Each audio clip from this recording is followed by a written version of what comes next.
I'm sure you've often heard the phrase that familiarity breeds contempt, and in some ways you can apply that. I think that what happens when we come here on a Sunday, we listen to the gospel this evening of the Pharisee and the publican. It did say publican, not republican, just in case we just in case we got mixed up. And we kind of, we have our mind made up before it even begins, and we kind of condemn the Pharisee, and we think the publican's a very nice guy. And that's not really what the gospel is saying at all. And it's a gospel about knowing oneself. And if I said to you, where would you put yourself this evening? Are you the publican, or are you the Pharisee? And I think the answer to that is, if we're honest, well, there's a bit of both the Pharisee and the publican in us. And if we're absolutely honest, probably more of the Pharisee than the publican. There's a story about Muhammad Ali. Muhammad Ali had just won another title in his fighting days, and he often said about himself, when you're great and famous like me, it's hard to be humble. So one day he was on an airplane going somewhere, and just before takeoff, the stewardess came down along the aisle, checking that everybody had their seatbelt fastened. And Muhammad Ali was sitting there. He didn't have his seatbelt fastened. And she said to him, "Sir, would you mind fastening your seatbelt?" And Muhammad Ali said, "Superman doesn't need a seatbelt." And she said, "And also, sir, Superman doesn't need an airplane." So like a good man, fasten your belt. She knew how to deal with big egos. And we were saying in Ireland, where I come from, in case you didn't know, that we say about somebody, he's full of himself. And that would sum up the Pharisee in a very nice way. Somebody full of himself, telling God how wonderful he was. How might we fit into that kind of thinking? Well, I think many people, and that to include myself too, we think if we were defining ourselves or saying who we were, we say, well, we would define ourselves by what we do or what we have or the opinion that people have about us. And I think that would be the way maybe we might. But, it doesn't matter what you do or what you have or what people say about you. It doesn't alter the real you. The real you is somebody that God loves. Early on, when Pope Francis was elected Pope, he was giving an interview one day, and the interviewer asked Pope Francis, how would you define yourself? How would you define yourself, Holy Father? Or who would you say you are? And the Pope paused for a couple of moments, and then he said, I am a sinner. Simple, I am a sinner. Show the humility of the man. I am a sinner. There's, I don't know if some of you, if you ever heard, there was a lovely cardinal in London some years ago. He was the Cardinal Archbishop of Westminster, Cardinal Hume. And he was a really lovely man, a humble man, and I had the pleasure of just meeting him a couple of times. But when he was dying, he had cancer, and he asked a friend of his if he would do the homily or the eulogy at his funeral. And his friend said, "Have you chosen some readings?" And he says, "Yes, I have.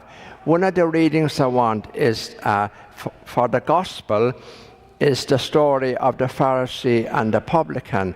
Now, in all my years as a priest, I've never been requested to use that reading at a funeral, nor have I ever suggested it to anybody. And so his friend said, "But that's an unusual reading, the Pharisee and the publican. Why would you choose that?" And the cardinal replied, he said, When I meet the Lord, I would rather stand before him and instead of saying, I was the Cardinal Archbishop of Westminster and gave my life to the church, I would rather say, have mercy on me, a sinner. Have mercy on me, a sinner. Showed what a humble man, but it also showed he really knew himself. And when we really know ourselves, you see, the publican, he was absolutely honest and truthful. And have you noticed a little line in the gospel this evening when I was describing the prayer of the Pharisee, telling God how wonderful he was? There's a very important little line in there which says, and he prayed thus to himself. He was really just talking to himself. How wonderful I am. How great I am. There was a man, and he met his priest, his pastor one day, and he said to the priest, he said, "You might have noticed, Father, I don't often attend your church. In fact, very rarely do I go there." And the priest said, "Yes," he said, I've noticed I never see you at church. Well, the reason I don't go there," he says, is the place is full of hypocrites. And the priest smiled at him and said, "Well," he says, "one more is not going to make any great difference, so you might as well come." You know, sometimes we all need to have a good look at ourselves, and I want you to have a look at yourself this evening and really look into your own heart. Do you have a need to judge people?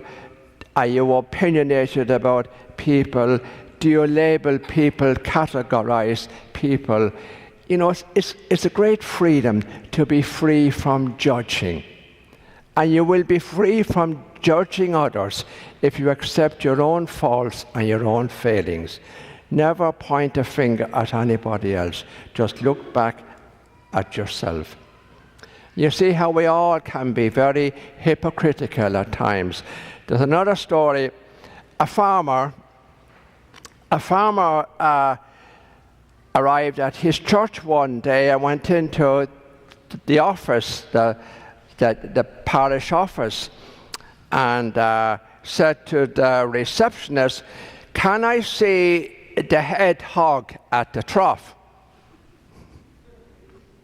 The head hog at the trough. And she looked at him and said, "Sir, if you mean the person in charge or the priest, we normally don't call him the head hog." She said, "We respectfully call them father or pastor." "Good," he says, "I want to make a $25,000 donation to the church." "Oh dear," she said, "just take a seat and I'll get the little fat pig for you." See? Stop. It's bad. I'll be bad. I'm sitting very near the window. I tell you that. But isn't it the truth, huh? how we change, and we can, from condemning him and being very kind of judgmental, suddenly, 25,000, I'll get that little fat pig for you. It's the way I tell him, right? So now I want you to take away one little thing this evening, and I'd be delighted. When I'm out walking or doing various things during the day, a little prayer I often say, often and often, and you can do it wherever you are, whether you're at work or you're driving or you're walking or whatever you're doing. And it's a simple little prayer, and it reminds me of who I am. I say time and time again, Jesus, have mercy on me, a sinner. Simple little prayer. I'd love you to adopt that prayer, use it as a little mantra. Jesus, have mercy on me, a sinner. Amen.